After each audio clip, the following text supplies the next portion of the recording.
दोस्तों, अगर कोई चुनाव मशीन के बिना हो जाए तो बीजेपी की क्या हालत होती है। अब देश भर में सोशल मीडिया में बीजेपी की इसी सवाल को लेकर किरकिरी हो रही है। तो सोशल मीडिया एक बहुत ही गजब की चीज है।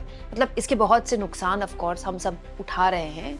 ये एक अजीब तरह का एडिक्शन है जो मतलब हमारा एक तरह से ब्रेन रॉट कर देता है। हम बहुत ज्यादा वक्त जाया करते हैं इन रीलों को देखने में। लेकिन ये बात भी सच है दोस्तों कि सोशल मीडिया ऐसे लोगों को भी अपनी भागीदारी दर्ज करवाने का मौका देता है ऐसी जगह में जहां अमूमन उनकी सुनवाई नहीं होती थी। अब आप सोचिए दोस्तों, बीजेपी कोई सर्वे कराए और उसमें उसकी सर्वे में हार हो जाए और वो छुपा भी ना पाए। यही हुआ है दोस्तों। इंदिरा गांधी ने देश में इमरजेंसी लगाई, इसको 50 साल हुए, तो इस बार उसको ऐसे इस तरह से प्रेजेंट किया गया मीडिया द्वारा, बीजेपी द्वारा, जैसे मानो भी 2 साल पहले इमरजेंसी लगी हो। मतलब केंद्रीय कैबिनेट ने जिस तरह का रुख दिखाया, उसके बाद मोदी जी ने बकायदा 2-3 ट्वीट लिख डाले, जेपी नड्डा उस पर बोल रहे हैं, बीजेपी के सारे प्रवक्ता उस पर बोल रहे हैं, सारे न्यूज चैनल्स में इमरजेंसी के अलावा उस दिन कुछ चला ही नहीं। और तो और वो अखबार, इंडियन एक्सप्रेस जैसे अखबार जिन्होंने इमरजेंसी के दौरान बकायदा अपने पन्ने खाली छोड़े थे, उनके भी पूरे पन्ने इमरजेंसी को लेकर ही भरे हुए थे।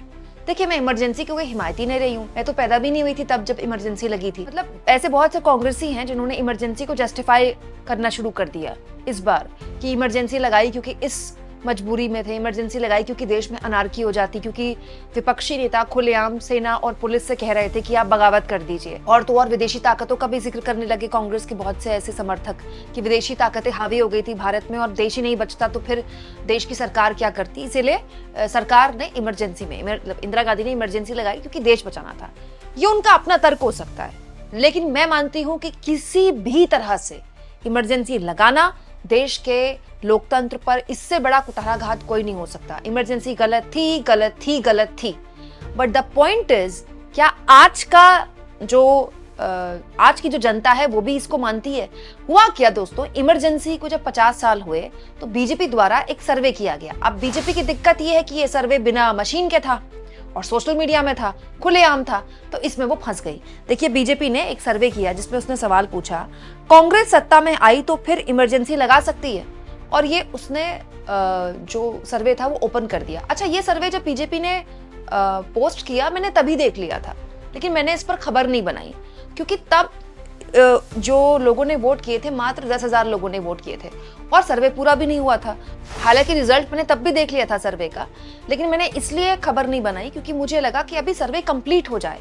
हो सकता है कि जब मैं खबर बना रही हूँ और जब सर्वे कंप्लीट हो तो खबर बदल जाए। तो दोस्तों, सर्वे पूरी तरह से कंप्लीट होने का मैंने इंतजार किया। सर्वे कंप्लीट हो गया और इस सर्वे में बीजेपी को मुंह की खानी पड़ गई।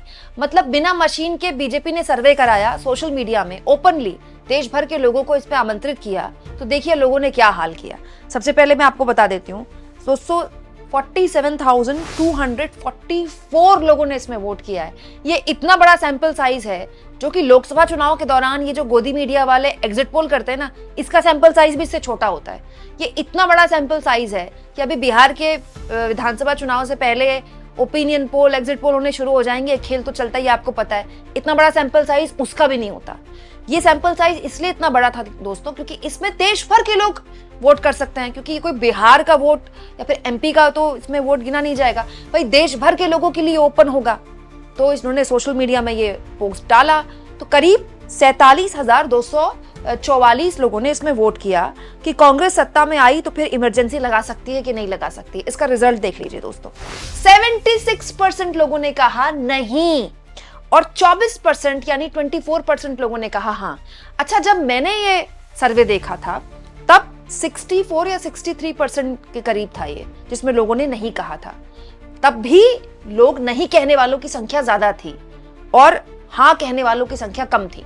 लेकिन मैंने इंतजार किया, मुझे लगा खबर पूरी हो जानी चाहिए, सर्वे पूरा हो जाए। अब देखिए, जब सर्वे पूरा हुआ तो नहीं का जो आंकड़ा है वो 76%, जो मैंने देखा था उससे भी बढ़ गया। अब देखिए दोस्तों, बीजेपी से बड़ा आईटी सेल तो किसी का है नहीं, और बीजेपी को जो सोशल मीडिया में फॉलो कर रहे होंगे लोग, ज्यादातर हमारे जैसे पत्रकार भी करते हैं, क्योंकि भाई हम खबर बनाते हैं तो हम सारी पार्टियों को फॉलो करते हैं, लेकिन मोस्टली ये उम्मीद की जाती है कि उनके फॉलोअर्स ही होंगे। उसके बाद भी 76% लोग मानते हैं कि अगर कांग्रेस सत्ता में आई तो वो इमरजेंसी नहीं लगाएगी। और क्यों ना माने दोस्तों, बीजेपी को ये लगता है जनता मूर्ख है, बट ऐसा नहीं है दोस्तों। इमरजेंसी जब देश से हटाई गई इमरजेंसी भी इंदिरा गांधी ने ही देश से हटाई। कहने वाले ये भी कहते हैं कि अगर वो डेमोक्रेट नहीं होती, वो लोकतांत्रिक नहीं होती अपने स्वभाव से, तो इमरजेंसी कभी ना हटाती, कौन रोकने वाला था उनको। लेकिन उन्होंने इमरजेंसी हटाई, और जब उन्होंने इमरजेंसी हटाई तो उन्होंने चुनाव कराए और वो चुनाव हार गई। जनता ने उनको सजा दी दोस्तों, और उसके बाद जनता पार्टी की सरकार बनी। लेकिन क्या हुआ, वो जनता पार्टी की सरकार जिस तरह से चलाई गई, उस जनता पार्टी की सरकार में जितनी खामियां दिखाई दी, उसके बाद फिर चुनाव हो गए। 5 साल भी वो जनता पार्टी की सरकार अपना कार्यकाल पूरा नहीं कर पाई, और 1980 में 1980 में फिर चुनाव हुए, और ये चुनाव थंपिंग मेजॉरिटी से इंदिरा गांधी फिर जीत गई। तो देश की जनता ने इंदिरा गांधी को इमरजेंसी के तुरंत बाद सजा दे दी, तुरंत बाद पनिश कर दिया। लेकिन देश की जनता ने उसके बाद फिर उन पर भरोसा भी जाहिर कर दिया। वही इंदिरा गांधी जिन्होंने इमरजेंसी लगाई थी, वही 1980 में जीत कर आ गई। और तो और उसके बाद केंद्र में कितनी बार कांग्रेस की सरकारें रही हैं। नरसिम्हा राव पीएम बने, उसके बाद डॉक्टर मनमोहन सिंह पीएम बने, 10 साल डॉक्टर मनमोहन सिंह पीएम रहे। इतने लंबे टाइम तक केंद्र में कांग्रेस की सरकारें रही हैं। अब केंद्र में अगर कांग्रेस की सरकार को इमरजेंसी लगानी ही थी तो कभी भी लगा सकती थी। बीजेपी ये क्यों समझती है कि जनता की याददाश्त कमजोर है, लेकिन इतनी भी कमजोर नहीं है। जब इंदिरा गांधी जिन्होंने इमरजेंसी लगाई, उनको सजा देने के बाद, पनिश करने के बाद, दोबारा जनता उन्हीं पर भरोसा करके उनको दोबारा से पीएम बना सकती है, तो जनता को भरोसा होगा ना कि भाई इन्होंने एक बार इमरजेंसी लगाई, लेकिन अभी इमरजेंसी नहीं लगाएंगी। अगर जनता को इतना भरोसा ना होता तो वो क्यों चुनती दोबारा इंदिरा गांधी को। इंदिरा गांधी दोबारा पीएम बनी ना। तो फिर ये जो सर्वे करने वाले लोग थे भाजपाई, इन्होंने एक बार सोचा भी नहीं कि ये सर्वे जब वो करेंगे तो देश की जनता ये याद करेगी कि भाई अगर कांग्रेस को इमरजेंसी लगानी थी तो वो इंदिरा गांधी दोबारा से 1980 में जीत कर आई थी, लगा देती। उन्होंने नहीं लगाया। उसके बाद कांग्रेस की सरकारें रही, लगा देती कांग्रेस इमरजेंसी, नहीं लगाई। दोस्तों बीजेपी की जब किरकिरी हुई तो उसने इंस्टाग्राम का अपना एक ऐसा ही सर्वे शेयर किया जिसमें हाँ बोलने वालों की संख्या 71% थी और नहीं बोलने वाले 29% लोग थे। यानी कि यहाँ रिजल्ट उलट हो गया। अजीब बात देखिए कि इसमें कोई सैंपल साइज नहीं पता, कितने लोगों ने सर्वे में हिस्सा लिया इसमें कुछ पता ही नहीं, मतलब सर्वे में भी झोल। दोस्तों इमरजेंसी एक गलती थी, इसमें कोई दो राय नहीं है। लेकिन आप इमरजेंसी के नाम पर 50 साल बाद हेडलाइन बना सकते हैं, सर्वे भी कर सकते हैं, गोदी मीडिया को पूरा एक दिन दे सकते हैं कि केवल आप इमरजेंसी पर खबरें चलाइए, और तो और मोदी जी की किताबें भी छपवा सकते हैं जिसमें मोदी जी सरदार जी बने हुए हैं और उन्होंने फ्रेंच कट रखी हुई है, ये दिखाने के लिए कि उस वक्त के युवा नरेंद्र मोदी किसने अपने भेष बदल बदल कर इमरजेंसी में अपने एक आरएसएस प्रचारक के तौर पर योगदान दे रहे थे। बट लोगों के बीच ये संदेश देने में आप नाकामयाब रहे कि अगर कांग्रेस सत्ता में आई तो फिर इमरजेंसी लगा देगी। क्यों? क्योंकि एक, लोग कह रहे हैं, मजाक उड़ा रहे हैं सोशल मीडिया में कि ये सर्वे मशीन के जरिए नहीं किया गया ना। 2, जनता जानती है कि कांग्रेस के पास ऐसे मौके थे, उसने नहीं किया। आप इस मुद्दे पर क्या सोचते हैं दोस्तों? एक ऐसा सर्वे जिसमें सार्वजनिक तौर पर बीजेपी की छीछालेदर हो गई, और दिलचस्पी की सर्वे भी बीजेपी ने कराया था। अब इस सर्वे को डिलीट भी नहीं कर सकते क्योंकि और छीछालेदर हो जाएगी। और कमेंट बॉक्स में जो भी चाहें दोस्तों आप इस खबर को लेकर लिख भी सकते हैं। और मेरी लगातार आप लोगों से गुजारिश रहती है, थैंक्स और ज्वाइन का इस्तेमाल तो करें ही करें दोस्तों। मैं भी चाहती हूँ कि खबरों को आप शेयर भी करें।